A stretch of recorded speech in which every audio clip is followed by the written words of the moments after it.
We got the word on that 307 tonight, Captain. Oh, that's the mugging on 35th? Yes, sir. Only now it's a homicide. Well, what's the story? We got a pretty good make on 2 probables. Well, that's a break. Good descriptions? For a change, right down to the color of their eyes. What's with the case here? Just coming to that. Looks like the thing started like a routine mugging. Bruises on the victim's neck and all like that. Wallet missing. What went wrong? The case was chained to the victim's wrist. You know, the way jewelry salesmen do. Yeah? What the lab and photo put together is they tried to shoot the chain off, and the ricochet drill set victim right through the head. Anything interesting in here? Nothing but business papers. Victim was in the import-export business. Nothing but business papers until we checked the lining.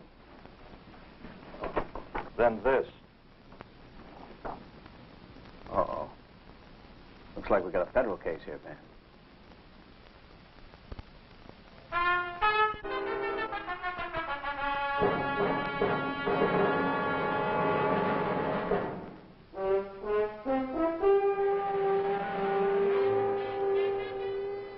Attention of the police and federal agencies called into the case, Shift Tech Company, source of the photocopied memorandum.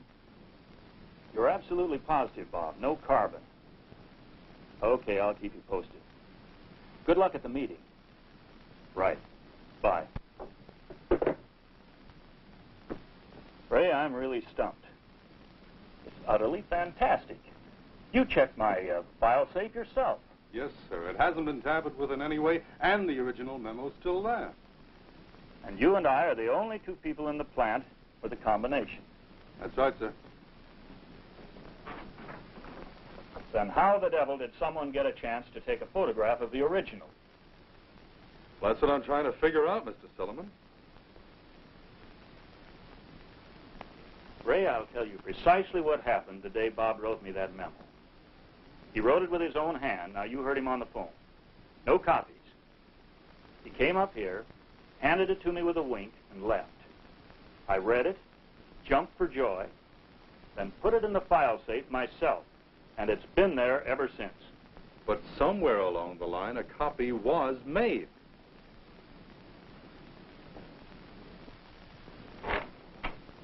By me? By Bob? To what purpose? Why make a copy of something that only he and I were aware of? Just doesn't make sense. I sound like a broken record, but the fact remains a photocopy was made. And this thing's beginning to smell of espionage. But that's incredible.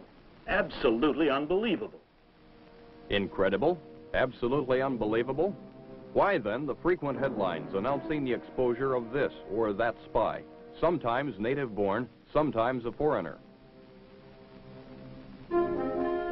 What is really incredible is that the public media, magazines, newspapers, broadcasting, reveal 85% of what an enemy might want to know, if the hostile power wants to dig out the information, and the hostile power does, along with a firm determination to get that last 15% too. That part of our defense story not handed out on a silver platter. Here is where there enters the picture that melodramatic figure, the spy or espionage agent, and the tools of his profession. Simple lockpicks, portable X-ray machines, an almost limitless variety of microphones, recorders, transmitters, and receivers. Complex yet tiny. The development of the transistor and micro-miniaturization have worked wonders. A newly developed shotgun mic was to figure importantly in the Gyrotech case. Want to eavesdrop on somebody?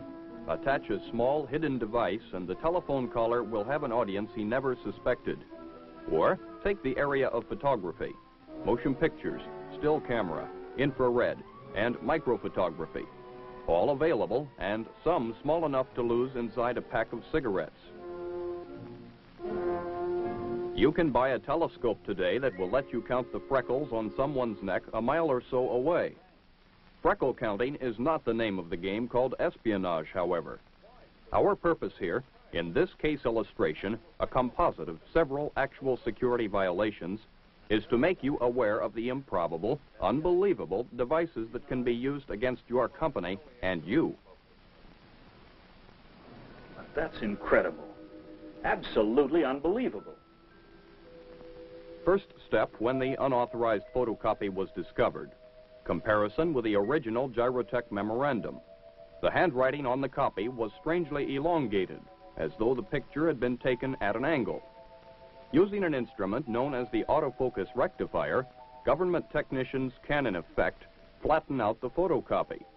The difference allows the expert to calculate the angle of the original line of sight.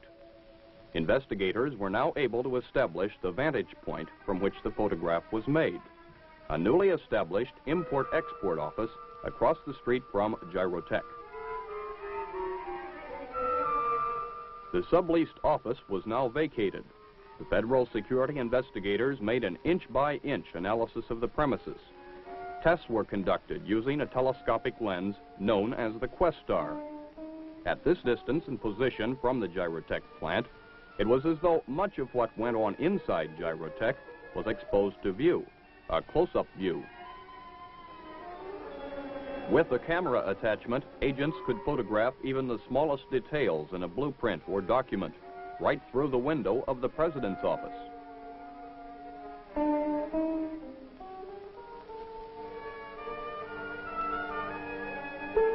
With this to go on, federal investigators now narrowed their search to the previous renters of the office space. The trail led to the uncovering of a spy ring financed by a foreign power.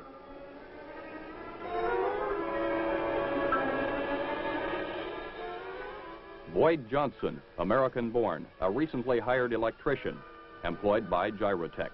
And Mikhail Tarazik, ostensibly a refugee from Hungary, actually of Albanian origin. In the months prior to the discovery of the spy ring, they had not only used telescopic photography, but had managed to compromise the secrets of the Gyrotech company in a number of other ways. By using a shotgun microphone across a heavily trafficked boulevard, they were able to aim and pick out individual voices, even in a crowded area. Out in the open, conversations of Gyrotech's top scientists and engineers were monitored and recorded. The Gyrotech company had a number of basic research contracts with the state university. Consequently, activities on the campus were of interest to the pair of espionage agents, particularly what went on inside the physics building. One day, there was a visit from a telephone repairman, or, more accurately, a man who represented himself as a telephone repairman.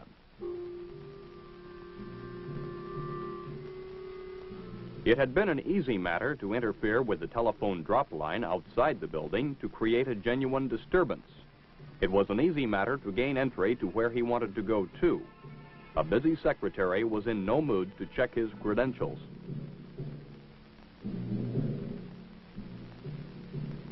She was delighted to be rid of him, so she could get on with her work.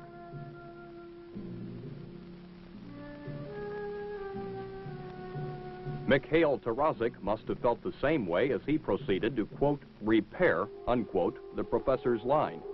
It was a matter of a few minutes, and the job was done.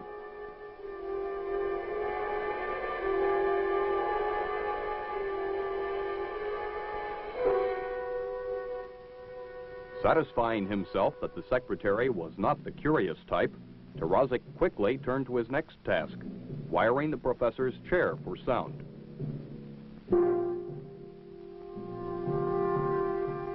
The tiny transmitter, running on power cells, would have an active life of several months and could transmit over a range of a half a mile or more.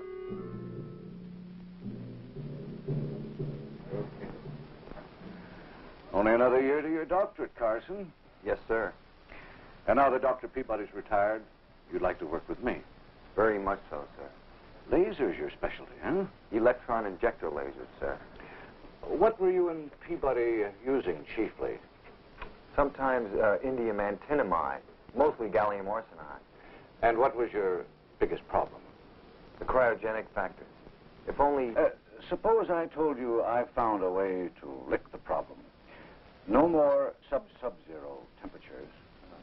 We've worked out a method And so the good professor continued to talk of many things, of shoes and ships and sealing wax, of cabbages and kings, and sometimes of masers and lasers too, transmitted to a receiver and voice-activated recorder in the possession of Johnson and Tarazik. As we go along... Early one morning at Gyrotech, where Johnson was employed as the building electrician. On this particular day, a carefully worked-out plan took shape.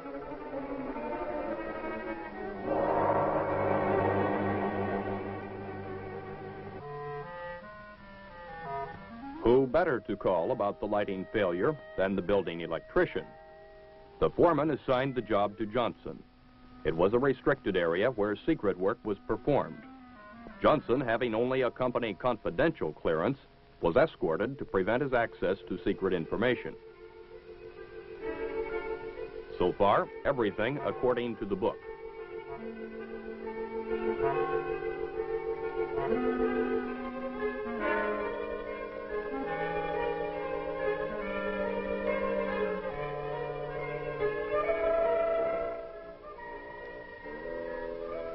The escort was close at hand. Nearby drafting tables were covered so there would be no violation of security. But for some reason or another, the job did not go as fast as was expected. For every bug or wrinkle uncovered by Johnson, another cropped up.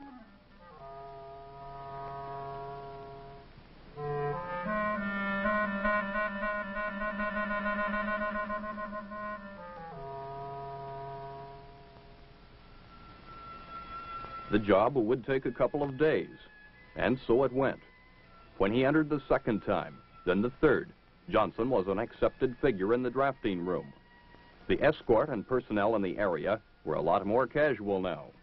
Why not break away for a smoke now and then? No longer were the drafting tables covered in the area where Johnson worked. Because he was there, everybody assumed he was supposed to be there, and didn't give Johnson's presence a second thought.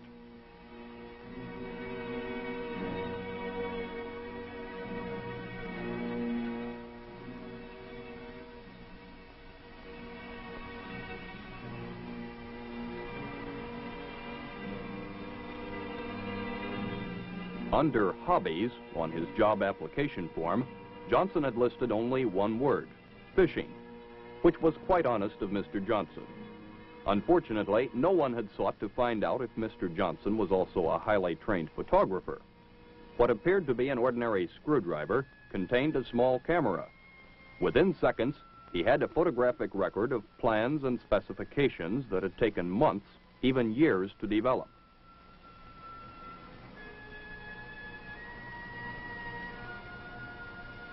All reduced to tiny microfilm dots, which would be mailed to a drop point in Central Europe.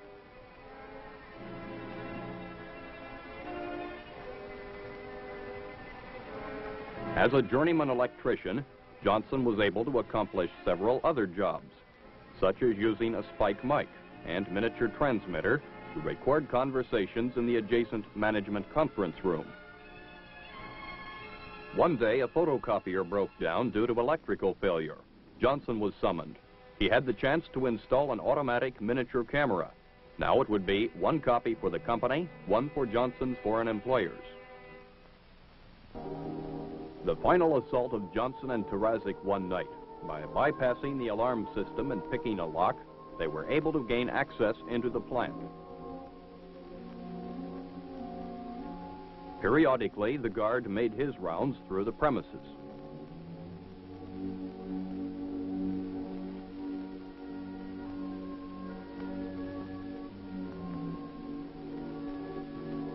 They came well equipped for the job. The basic instrument, an X-ray device.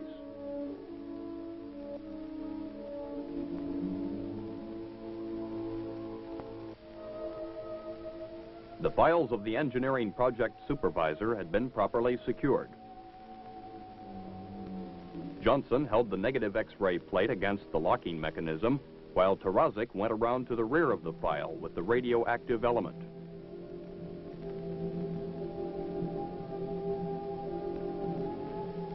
Radioactive impulses transmitted through the cabinet and the locking device would serve to identify the location of the discs within the locking mechanism.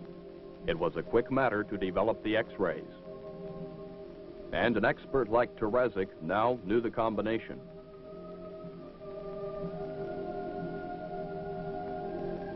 No noise, nothing for a guard to become curious about.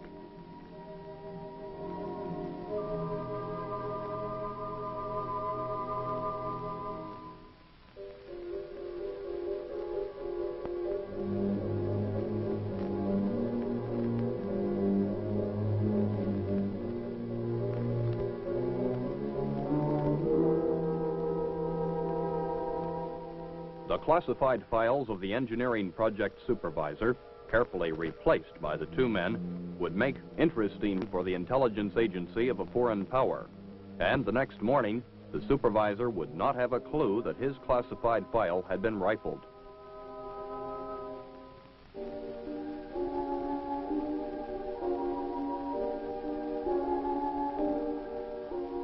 A conscientious guard, but he should have checked the area in which the secret material was stored.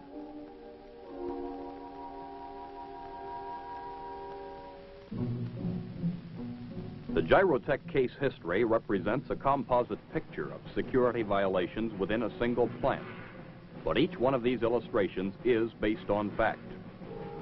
The trained professional agents like Johnson and Tarazik have many sophisticated tools, against which there is one overriding answer: vigilance, such as using the latest GSA-approved security containers, which protect against the X-ray technique used by Johnson and Tarazik.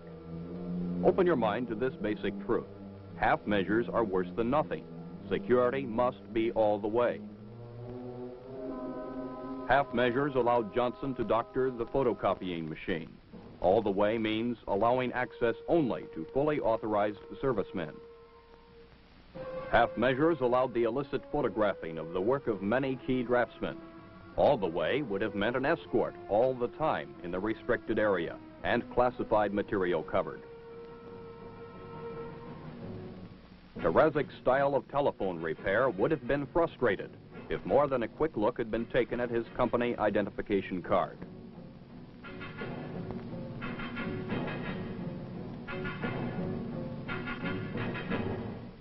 Just being aware of the sensitivity of long-distance microphones, even out of doors, will cut the chances of eavesdroppers greatly. When you are vulnerable to eavesdropping, that's the time for small talk, not shop talk. A high-powered telephoto lens can pry into your private affairs, but it often can be stopped by vigilance and common sense. A drawn blind, for example, would have ended this case history before it began. If you are working in a defense-related area, your plant must be a strong island of vigilance amid the potential security threats on every side. So, smile or not, but remember, someday, somewhere, you too may be on a kind of candid camera, on the spot in our nation's defense against the spy.